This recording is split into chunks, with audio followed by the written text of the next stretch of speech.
Hola chicos, ¿cómo están? Bienvenidos a la clase que debió ser presencial, pero dadas las condiciones actualmente de traslado y de cierre de vías, sobre todo en el área de Cabudare, ha sido un poco difícil. Voy a estar explicando un poco a qué se refiere lo que es la difracción, los modelos de difracción y una caracterización de un ejemplo para que ustedes puedan hacer el desarrollo de las actividades que comprenden este capítulo. Aunque en la imagen que ustedes ven, que es la introducción a lo que vamos a realizar, se habla de un análisis de un radioenlace. ¿Por qué un análisis de radioenlace? Y no dice exclusivamente un análisis de radiopropagación.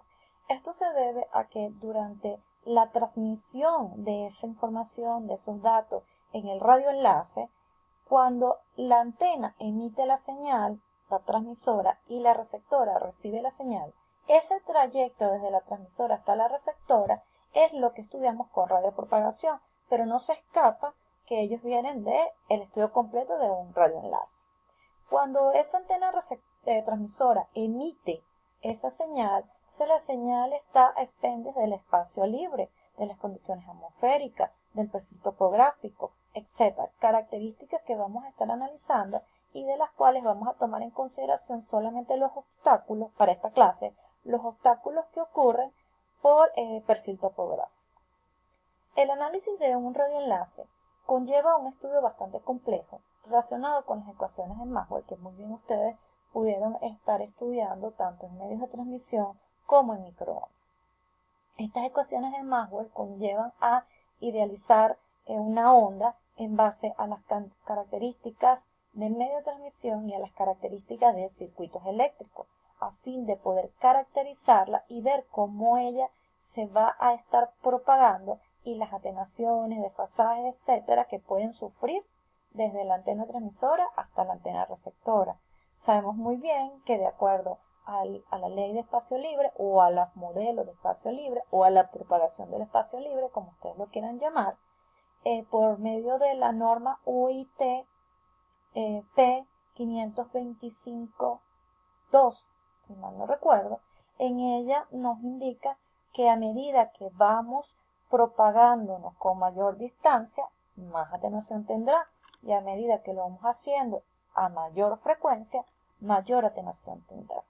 Esta ecuación no es más que la propagación de espacio libre que se mide en dB, o sus unidades son los dB, y es igual a 32,42, que es un valor de constante, más 20 de logaritmo de la frecuencia en megahertz, más 20 logaritmo de la distancia en kilómetros.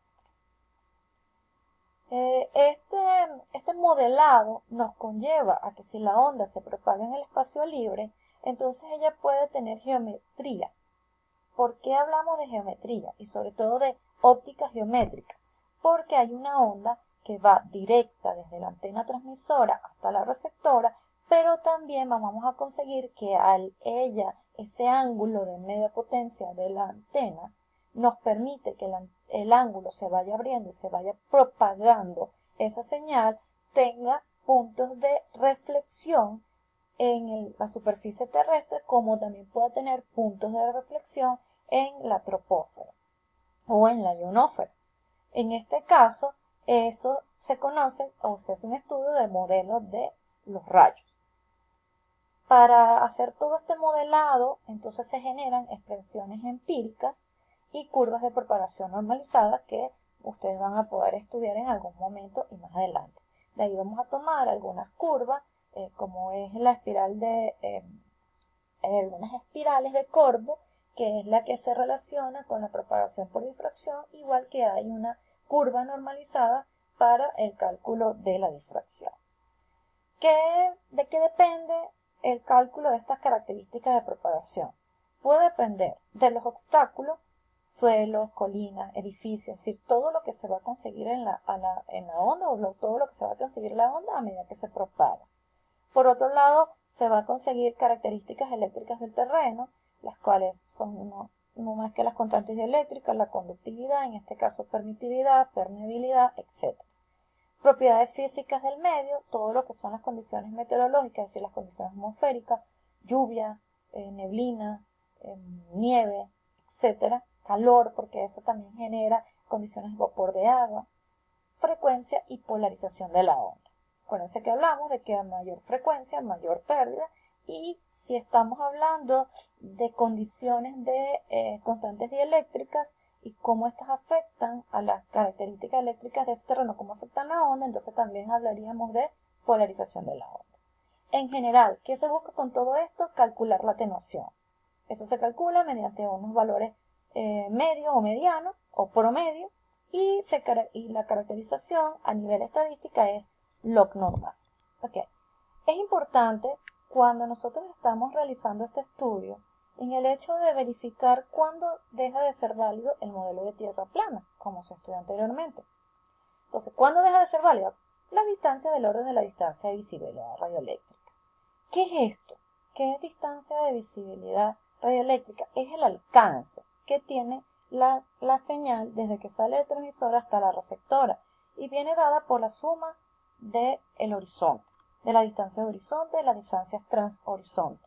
Esto quiere decir que yo puedo sumar la distancia desde la antena transmisora hasta que toca tangencialmente el horizonte o la Tierra, y desde la receptora hasta que ella toca tangencialmente la Tierra, como muy bien ustedes lo pueden ver en la imagen.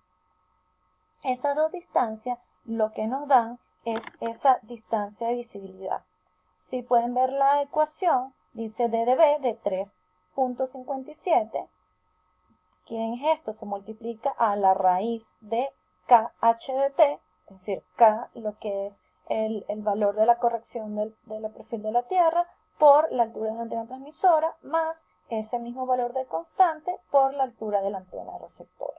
Siempre y cuando la antena transmisora y la antena receptora estén en metro. En el caso de que K sea, por ejemplo, 4/3, que son uno de los valores más comunes que tome, entonces esta ecuación, la de la distancia de visibilidad, sería igual a 4.1 de la raíz de h de t de m más la raíz de h r de m. Cuando hablamos de difracción, si vemos primero el cuadro abajo, tenemos un objetivo.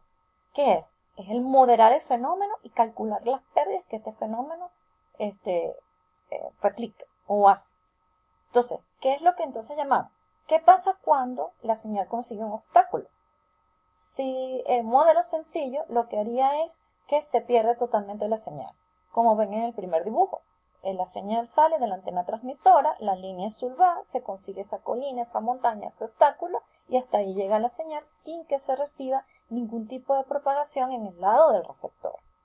Pero eso no es lo que ocurre exactamente, sino que siempre hay un poquito de señal, por así decirlo, que se propaga por encima del obstáculo, dependiendo de las condiciones de ese obstáculo, y puede llegar al extremo receptor. Por lo que dice allí, si recurrimos a un modelo más exacto, se comprueba que sí es posible transmitir a pesar de tener un obstáculo. Eso es lo que vamos a estudiar. ¿Por qué es posible el transmitir aparte de que tengamos ese obstáculo?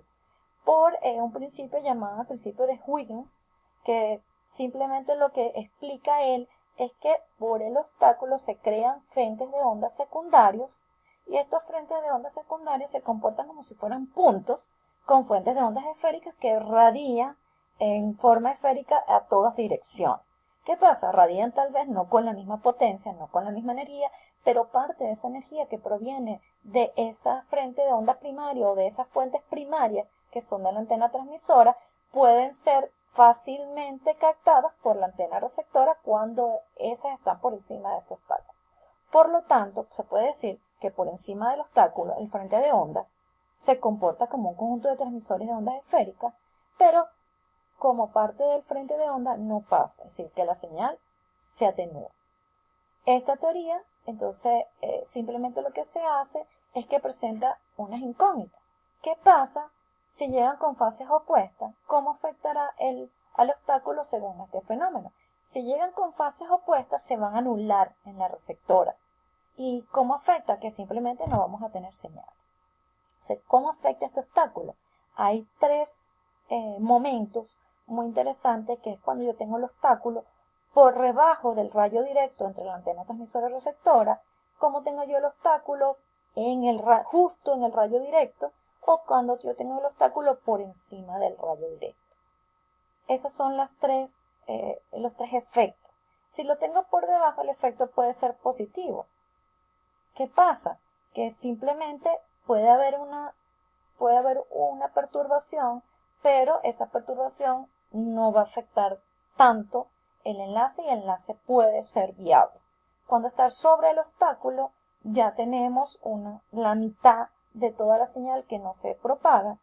Por lo tanto, es un efecto negativo, pero todavía puede ser viable. Pero cuando estoy por encima, es un efecto muy negativo y puede dejar de ser totalmente viable ese enlace.